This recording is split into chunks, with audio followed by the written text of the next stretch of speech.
Dahil nga sa sobrang init ang panahon ngayon, ay kami nagpaligo na rin aming mga baboy. Ay nakakaawa naman at sobrang init din ay kaya naman ay pinaliguan namin.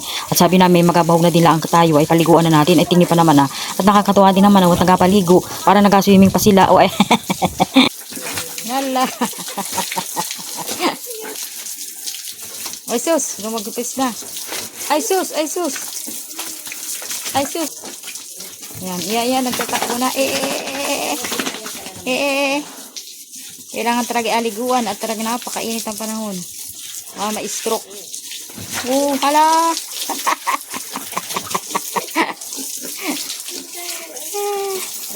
Ito pa.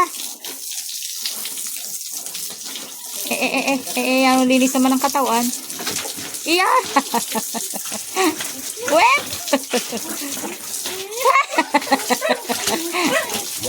Nag-ano ka? Nag-swimming?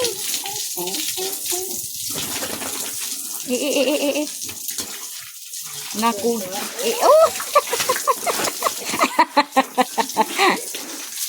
Tuwan-tuwa ko namin nakapaligo sa swimming pool. Iyan!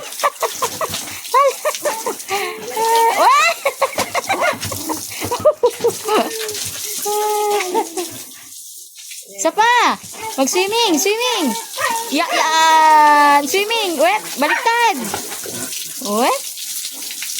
Wet!